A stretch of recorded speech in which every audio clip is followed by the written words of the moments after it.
that I thought we'd do today is I want to talk about these two characters. These two characters, Baiken obviously less so because she's very new, but Anji is like a great example of it. This is a preemptive read on Baiken players. All Baiken players play like this, by the way. That's just in advance. But this is also a call out to the Anji players in the chat. A lot of people I play against with Anji overuse spin, right? They just use it. They're just like, fuck it, I'll go ham with spin. And a lot of people feel like they have to do this, right? They have to just like spin, Ko, you know, one of the others. They just feel like they have to choose one of these options, right? Because I mean, it's like a hallmark of his character, right? It's a hallmark of his character to do this, right? The problem with this, though, is that his game plan is very unstable if you only do this. If you only just spin or Ko or whatever, like options like that, or like even charge Fujin, like all these things are they're very gimmicky to rely on, right? And that's kind of what, to a degree, that's what Baiken is as well. She's gimmicky with how her parry works. The reason why I'm bringing this up is because at the end of the day, these options are both great examples of the hallmark of the character and like what makes them strong, right? And it's not that the fact that they use it all the time makes them strong. Using these all the time does not make the character strong. In fact, it can make you kind of very inconsistent with your strategy. What makes them strong is that they always have the threat of it. So like once you establish it enough, like, I mean, or if you play against someone that really understands like the character or anything like that, you're going to have honestly more success using the threat of options like spin,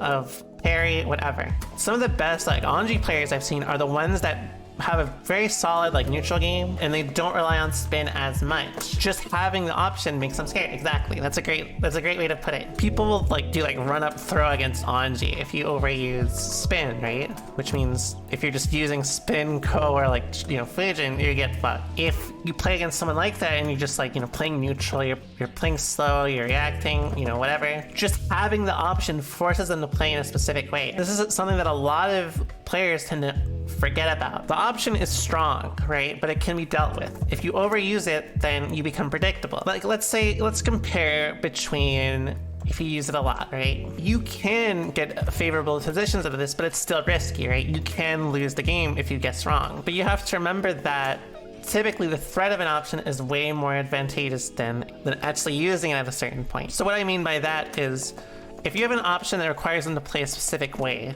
right? Like, so spin, like typically people choose, you know, very fast normals, like a jab or just straight up throw you.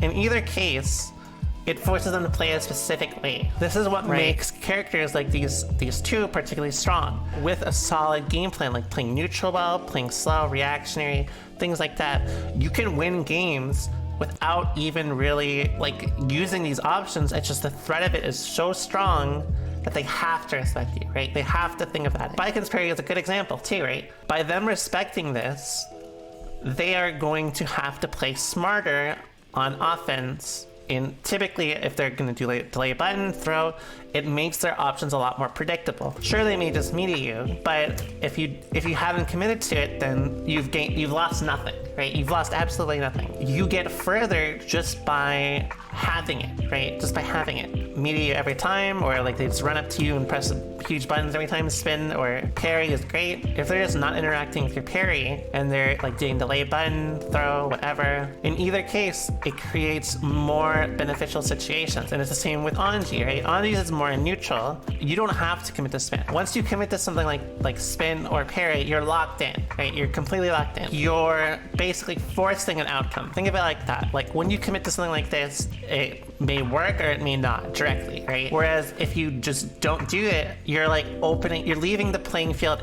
like completely open, right? Again, this is where these two characters are strong, and I do have a history of playing Anji. I played Anji in 1.0 in a tournament. My day 4 Anji got 5th. So trust me, I got a little bit of Anji prowess in me. But I just used that format, right? I just used the format of you use like spin more as a threat. You know, you just play around that, and it's very effective because that's Anji's character, right? This doesn't mean like just never use parry or never use spin, but it's like once you use these options enough, they're probably going to adapt to you. And once you like have them adapting to you, that's when you get more leeway, and that's where you have way more advantage, right? As long as you're committing to these, you know, these options, it can, like, you can be very inconsistent depending on the player you play against. But if you don't, then it's purely based on assuming you're reacting, you're watching your opponent. Assuming you're doing this, it's kind of like, it's like a card game. If you play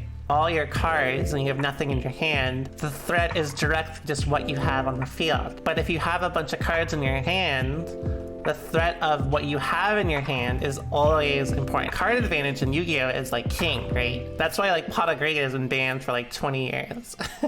Like, you don't know what could be in the hand, what it could go into, but once you have if you have like a full field they can see, you have nothing in your hand, then you have no threat. It's just directly what's laid out in front of them. I hope you learned about the threat of an option versus actually just using it. Sometimes, like, you know, it can work out, but it's not so cut and dry, and incorporating like an idea or like thought process like that is very important to improve.